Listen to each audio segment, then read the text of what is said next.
Hey there all YouTubers. One of my new favorite accessories for the Weber Kettle has been the BBQ Dragon Grill Stone. Now the way it's designed is it slips underneath those tabs right here, but I've always had a problem and issue with this because getting it to sit just properly, because it kind of slides and sits, and I can never get it to sit even. See how that kind of just wobbles around? Never like that. So we're going to deal with that today. Alright, so the other accessory that I like using in the kettle lately is the Vortex Ring. Holds a lot of charcoal, and the design of it comes all the way up to that tab. Sits right underneath there. Now the same thing with that slow and sear. It's designed, it comes all the way up, and it just sits right underneath that tab. Well, to use the Vortex Ring and the Grillstone together in this setup, it's not going to work because the Grillstone sits down below the tabs here, the grate tabs, and you know it's wobbling around and can never get it to sit right. So we're going to deal with that issue today also. Now I always like to use together with the Vortex Ring is small hole expanded metal, because that keeps the small pieces of charcoal from falling through the standard grate. And if you get another grate and crisscross it, the height of that is going to get you up too high and it's going to mess everything up. So I use this thin expanded metal. Alright, so the kettle that I have here is that Master Touch GBS special, the Green Bastard special. Woo!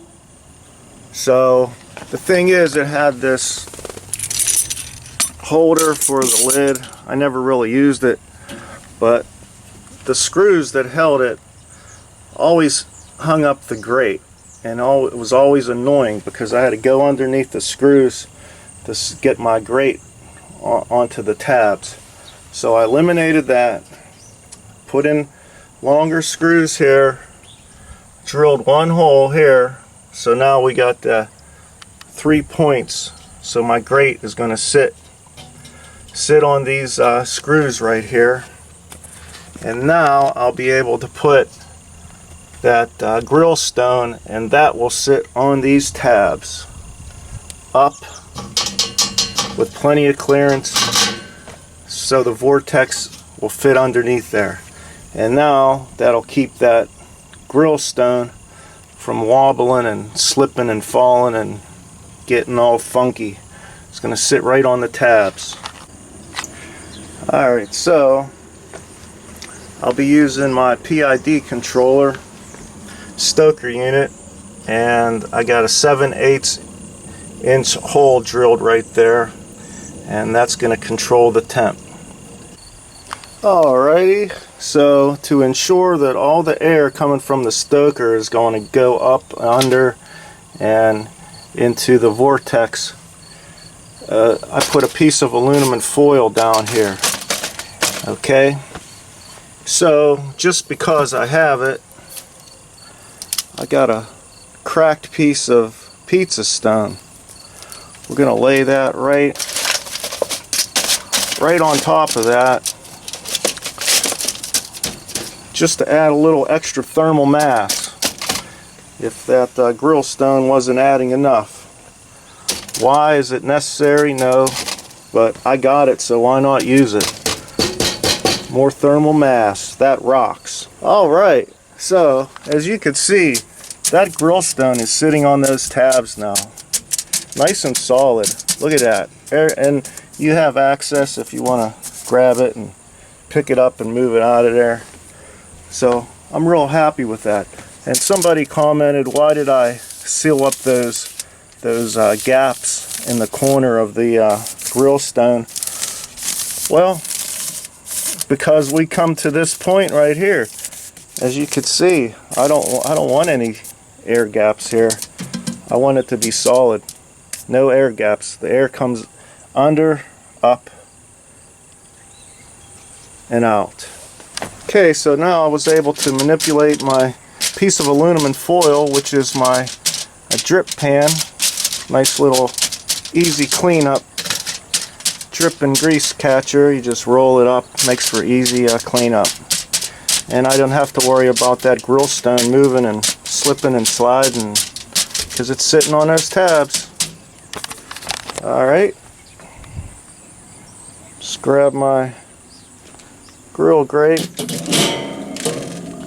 put that right on there,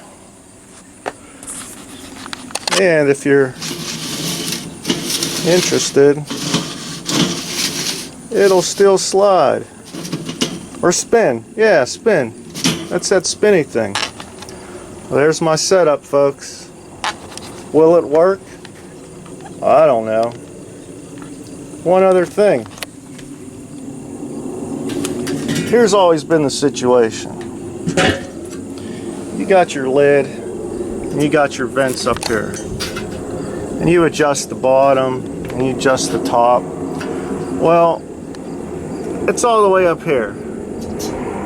The food is down here. So I'm going to be trying an experiment today. Now what I did was I drilled another 7/8 inch hole right there, down at grate level. So once the charcoal gets going, I'll be able to close this. Now the heat is going to come up, go around, and then come out here. Will it be enough? I don't know. I'm trying it. Now in hindsight, I should have drilled the hole right here. That way I have my vent. I could add a little bit of additional airflow, and then the main air supply down here for the vent.